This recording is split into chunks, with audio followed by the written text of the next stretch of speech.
The military is meant to defend this country, and it's gotten away from that. And that's what the American people are so sick of. Do you want to do away with life-threatening conditions or chronic conditions for transgender surgery? Do you want to take away asthma, respiratory-related diagnosis for transgender surgery? Do you want to do intellectual or development delays, the dollars for that, for transgender surgery? Attention deficit disorder, attention deficit hyperactivity disorders, you want to take that away? Chronic conditions that require adaptive equipment, assistive technology, or environmentally or architectural considerations. That's everything that's included, and what you want to do is take money for somebody that doesn't know whether they're a man or a woman. That man reads ADHD and ADD like he's never heard of it before, and you just know that he doesn't care. He's that uncle at the family reunion that's like, well, everybody's a little ADHD, don't you think? And completely disregards the fact that it's a whole listed disability. But back to the main argument.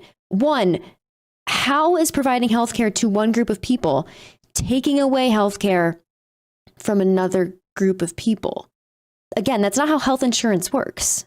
Two, why is it only trans healthcare is taking away from other types of healthcare? Is it discriminating like that? How is it? Every time they give someone bottom surgery, they like take the cure for cancer away from a kid? What are you talking about? You snatch some kid's inhaler. Sorry, Jimmy, this woman over here needs hormones. So I just want to follow that last train of logic. So basically, if a trans person receives medical care, it is by definition taking medical care away from somebody else. So I guess if a cancer patient is receiving medical care, that's taking it away from somebody else. That's simply not true. That is not the choice here. If you need health care, you should get health care. The argument doesn't make sense. It's not logical. It's just thinly veiled hate for trans people and trying to prevent them from getting health care that they need. Telling people that their dependents are going to lose access to their special needs health care because someone is trans and also wants health care is absolutely vile and disgusting.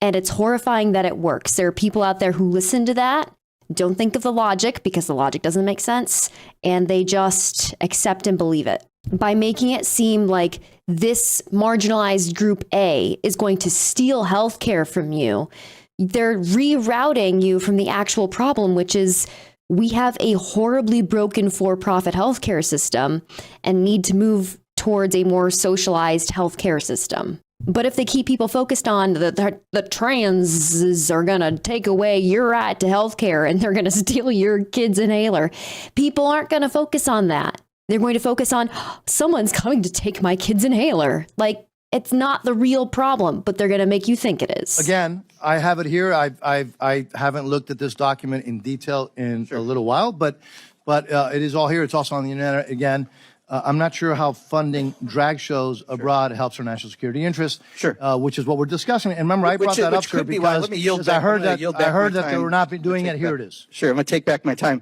And just one more question. Was that rescinded by any chance, that grant?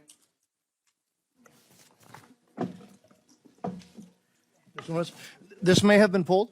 Wait. So we didn't spend $21,000 on 13 drag shows, 2 workshops, and a 2-minute video. So $1,000 on the So that's why you should not be upset that we're not funding drag shows. If they're not doing it, why is it a big deal to not fund it? Right, and if they're doing it, let's not fund it. I'll take back my time. What we just witnessed was a representative, Mark Pocan, destroy not just this Republican representative by himself or as an individual, but everything they stand for at this moment in time. This is interesting. So you're worried about a grant that never occurred, which you could have told us up front. No, it was rescinded. It was rescinded. So anyway, the pride flags that you're so passionate about cost somewhere between, if you look online, $25 to $40. We are micromanaging, pedantically dealing with this budget at such a small level in order to make certain people in your base happy and in your caucus happy who've built a brand around hate. So in doing so, you're doing the silliness of determining whether $25 flags can come out of the appropriations budget. That is pedantic and crazy, quite honestly, that's what we're debating. What we've watched And what we're witnessing is a Republican Party that has no platform beyond the markers and realms of hate. We have a drought, genocide, child labor, child marriage, disease, famine, malnutrition, droughts, all sorts of things that we could be dealing with.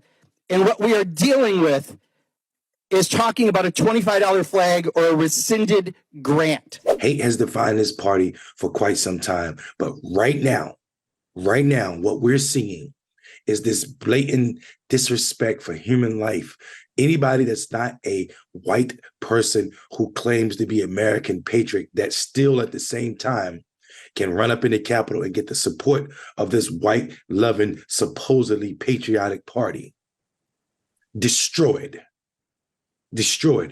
And until Democrats, all Democrats show up just like this to defend LGBTQI and other marginalized people, this party will continue to try to use people as fundraising apparatus.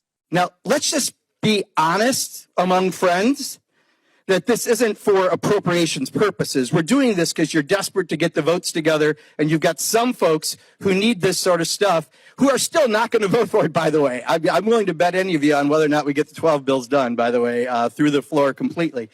But let's just admit what we're doing. A rescinded grant, that would have been good information to share during your remarks.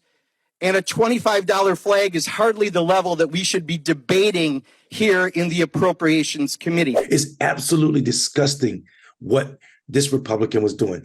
Wow, they should have been debating all of the things and so much more that Pocan named: genocide, child labor, hunger, famine, houselessness. All of these issues should be discussed during appropriation, but $25 on a flag. Well, they lied about money being spent on a drag show. And just for the record, in World War II, there was a show called This Is the Army. 113 performances on Broadway, raised $45,000 the first night for the Army Relief Fund, $10 million overall with, guess what? Soldiers in drag. And then they did a movie on this called This Is the Army, and guess who starred in it? Wait for it. Your friend, mine, Ronald Reagan. Ronald Reagan was in the movie This Is the Army about the soldiers doing drag that raised $10 million for the Army Relief Fund. By the way, the highest grossing movie at the time, 3 times what Wizard of Oz had gotten at that point. Now, so for all the worries about, I think you said, the focus on foreign threats that we're dealing with, a pride flag is not a foreign threat. A drag show is not a foreign threat. Ronald Reagan is not a foreign threat. But having this kind of rhetoric on the floor so you can get people who want to pander and fundraise to certain aspects of your base is a threat to this democracy. So I just want to put it out there. I didn't plan on debating, but every time you put this stupid crap up that has nothing to do with appropriations, I'm going to stand up and say something. Then Pocan to do the work to find out that Ronald Reagan, they're below Ronald Reagan. Well, this Republican Party in its current state probably don't love Ronald Reagan because they don't care about policies, even though Ronald Reagan would have fit the bill because he too was as racist as these people. Because a lot of y'all don't know, he left the Democratic Party to become a Republican when only when Democrats allow Black people to get seated in their party. So there's no beauty in Ronald Reagan, but he was in that drag show that raised money for the American military. Here's what I'll ask you. How much money has any elected Republican right now given from their budget to the military? How much money has any of these patriotic Republicans raised for the military? None. Not a dollar, not a cent, because that's not what they care about. They care about making these stupid comments in committee meetings and then walking out and then taking those video clips of them making these stupid comments in committee meetings and posting them on their Twitter so you idiot Republicans can get riled up and send your monies to support them.